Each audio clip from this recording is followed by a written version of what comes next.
Homemaking and children were the last thing on my mind. Homemaker. But isn't that like what the 1950s ladies did?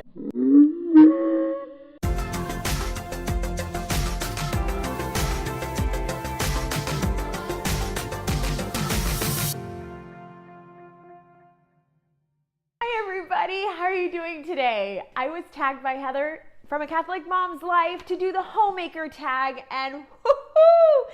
Question number 1, growing up, did you want to be a homemaker? If not, what did you see yourself doing? Did I want to be a homemaker? No. No, I didn't want to be a homemaker. I wanted to be a broadcast journalist with a nanny. To be honest, homemaking never really crossed my mind. I thought it was a lost art of the past that was just dated and that people didn't really do that anymore. Question number 2, what did your husband think about you wanting to be a homemaker?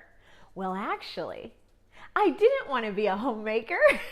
He wanted me to be a homemaker. He suggested that I stay home with the children, that I homeschool the children. He suggested all these different things, and I thought he was out of his mind. But I would give it a fair shot because I'm all about trying something as long as it's not immoral and just giving it a fair shot. So I did. And I was so surprised. I love homemaking. Why do you think homemaking is so important?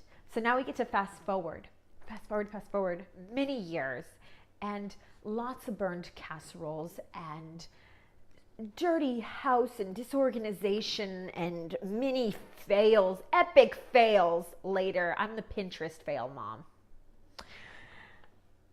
I value that so much. Even if I'm failing miserably, I think it is so valuable to have somebody in the home. I think it is so important to have a tether at home, to have somebody who is artfully and intentionally working towards the home culture and creating a safe space. I love that I can help create a sensory experience for my family. Taste of home, the smell of home, the sound of home. I love that I can nurture that environment, and I think that is very valuable. How do you think your family would function if you went back to work? I don't think the world would end, but initially, it might be mad chaos, really. If my husband chose to stay home and I chose to go to work down the line, I think it might be okay. But I love being home with my babies. So I'm so grateful that he's the one who works. What were some things that you had to sacrifice in order to stay home with your family? The biggest thing I had to sacrifice was to let a dream die. As I was developing in my homemaking visions, I realized I can't be the career woman that I had initially thought and have a nanny and also be this domestic woman homeschooling her children. I could conceivably do a blend of the two, but I could never be fully this and fully that. And letting the dream die, that was the biggest, most difficult thing to give up. And number 6, any advice that I'd want to give to homemakers? I'd like to sum it up in this beautiful thing I read that helped me when I was not so sure I wanted to stay at home.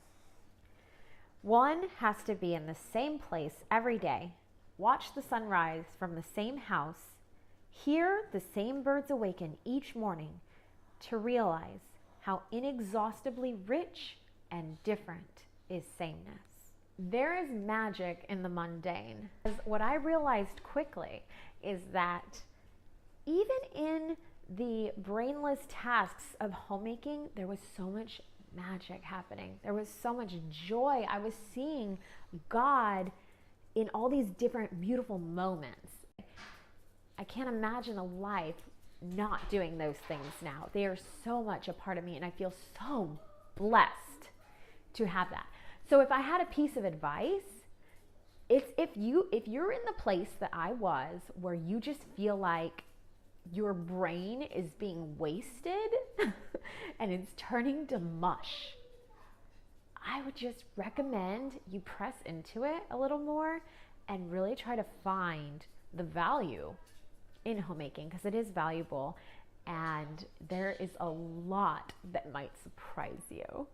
So that's my advice to you. Just if you want to do it, but you're not really sure, just give it a go. I hope you guys enjoyed that little homemaking video, and I will be tagging my dear friend Cheryl from Cheryl and Bob. So Cheryl, if you would like to do the homemaker tag, I think it would be so awesome if you could. All right, take care. Bye. The end.